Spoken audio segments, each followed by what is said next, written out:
London didn't just grow over time. It was redesigned, rebuilt, and reimagined every time history hit it hard. London's architecture tells a layered story of power, ambition, innovation, and survival shaped by centuries of cultural and historical change. Regency period. Birth of elegant urban planning. And this is where London first decided it wanted to look impressive. Early 19th century London was done with chaos. The city wanted order, control, and above all, elegance. The Regency period stepped in with a clear vision, symmetry everywhere, clean lines, and a sense that every street knew exactly what it was supposed to be. No randomness, no clutter. Everything felt planned, intentional, almost theatrical.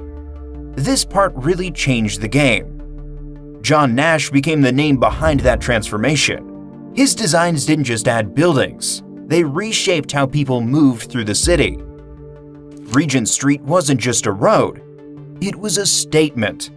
Regent's Park wasn't just green space, it was framed beauty, designed to feel refined and exclusive. Walk these areas and you feel it instantly. Smooth stucco facades stretching in perfect rhythm. Iron balconies lined up like they're standing at attention. Classical details borrowed straight from ancient ideals of beauty, but polished for modern elite life. This wasn't architecture trying to shout. It whispered confidence. And here's the thing, this elegance wasn't for everyone.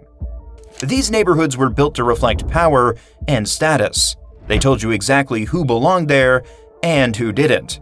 Controlled expansion meant London could grow without losing its composure. Streets curved gracefully instead of colliding. Buildings matched instead of competing.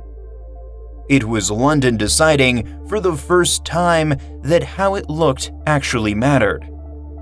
Have you ever walked through a place and felt like it was designed to impress you on purpose? That's the Regency legacy. Quiet authority, perfectly measured beauty, and a city learning how to present itself to the world. Victorian era. Industrial power and architectural excess. And then London went all in. Bold, busy, and impossible to ignore. The Victorian era was a different beast. Industrialization was pumping wealth into the city, the empire was booming, and people were flooding in. London didn't just need buildings, it needed statements. Everything got bigger, fancier, and yes, a little over the top. Eclectic is the word. The Gothic revival gave spires, arches, and intricate stone carvings that made churches and museums feel like castles. Italianate styles brought tall windows, ornamental cornices, and that unmistakable European flair. Queen Anne buildings mixed brick and terracotta, playful shapes, and decorative gables, sometimes chaotic, sometimes elegant, always ambitious. Brick and stone weren't just construction choices, they were badges of permanence. Public buildings like the Natural History Museum or St. Pancras railway station shouted with confidence. They weren't hiding anything. London was telling the world, we've arrived and we mean business. Walk down a Victorian street and you feel the weight of that ambition. The carvings, the towers, the sheer energy of a city fueled by empire and industry. It was audacious, loud, and impossible to ignore. Have you ever seen a building that feels alive with history? That's the Victorian effect. Grandeur with a side of excess. Edwardian period. Simplicity after excess. And just when the city seemed to be drowning in ornamentation, Edwardian architecture said, let's take a breath. After the heavy, elaborate Victorian period, Londoners craved simplicity and comfort. Enter the Edwardian era. Designs became lighter, cleaner, influenced by the arts and crafts movement. It wasn't about shouting wealth anymore. It was about subtle craftsmanship and livable elegance. Red brick facades became the signature, paired with sash windows that invited light and air. Decorative touches remained, but they were restrained. pedimented doorways, gentle moldings, just enough to catch the eye without overwhelming it. Suburbs like Hampstead Garden were all about space and balance. Streets curved gracefully, gardens bloomed, and houses felt personal rather than imposing. Comfort and quality mattered as much as style.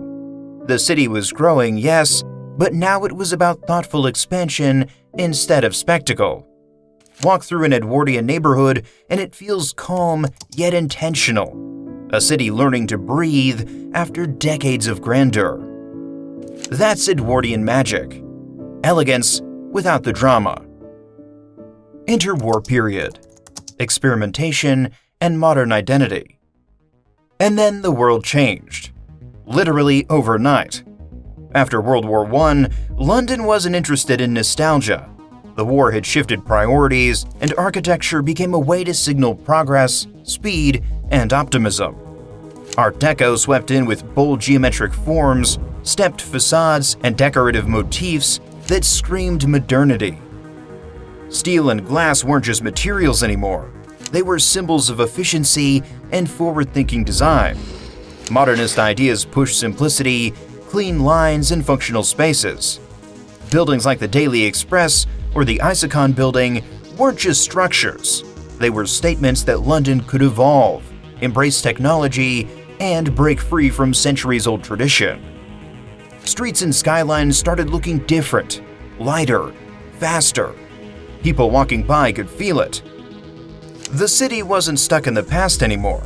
It was experimenting, taking risks, and redefining what it meant to be modern. Have you ever walked past a building and felt like it belonged in the future instead of today? That's interwar London. Daring, geometric, unapologetically modern. Post-war reconstruction. Function over beauty. And just when optimism was rising, World War II left scars that demanded action. After the Blitz, London faced the impossible. Rebuild fast, rebuild smart, rebuild for people who had lost everything. Function dominated over beauty. Brutalism emerged, raw concrete exposed, massive blocks designed for social housing and practical use. It wasn't about elegance, it was about survival and efficiency. Structures like the Barbican Estate and the Royal National Theatre embody this mentality. Big, blocky, utilitarian, yet strangely striking. Controversy followed. Some called it cold, oppressive, even ugly. Others praised its honesty and purpose. It divided opinions, and even today, people argue over whether these buildings are heroic monuments or urban eyesores. But one thing's clear. London had to reinvent itself, and these concrete giants were the solution. Would you live in a building like this? For some, it was salvation. For others, a harsh reminder of war's aftermath. Late 20th century. Technology takes the lead. And then, engineering became art. By the 1970s and 80s, London embraced high-tech architecture. Buildings weren't hiding their structure anymore. They celebrated it. Steel beams, glass facades, exposed ductwork. Everything became part of the design. The Lloyd's building, with its pipes and elevators on the outside, turned engineering into a visual spectacle. Innovation wasn't just practical, it looked futuristic. Architecture became about pushing boundaries, showing what was possible, and turning the city into a playground for engineers and designers alike. London had moved from elegance and ornamentation to experimentation and function. And now, it was all about displaying capability, showing the world that design could be clever, bold, and unapologetically technical. Contemporary London. Diversity without rules. And now, London refuses to be boxed in. Modern London is a mashup of ideas, cultures, and technologies. Skyscrapers stretch toward the sky with bold confidence, while green design sneaks into every corner. Sustainable materials, energy-efficient systems, and rooftop gardens. The Shard pierces the skyline like a shard of glass, sleek and daring. The Jerkin curves with playful precision, a symbol of creativity and global influence. Everywhere you look, architects are blending old inspiration with new possibilities. No single style rules anymore. Traditional stone, glass towers, timber accents, and steel frames coexist. London has embraced freedom in design, letting each building tell its own story while still contributing to the city's chaotic harmony. It's vibrant, unpredictable, and unapologetically diverse. Walking the streets now, you're reminded that London is not static. Each block, each skyscraper, each little tucked-away neighborhood is a snapshot of a city that reinvents itself constantly. A city that dares to experiment while respecting its past. Ever noticed how every corner of London feels different yet connected? That's the beauty of its modern architecture. Limitless, daring, and alive. From Regency elegance to contemporary audacity, London's architecture tells a story of survival, ambition, and reinvention.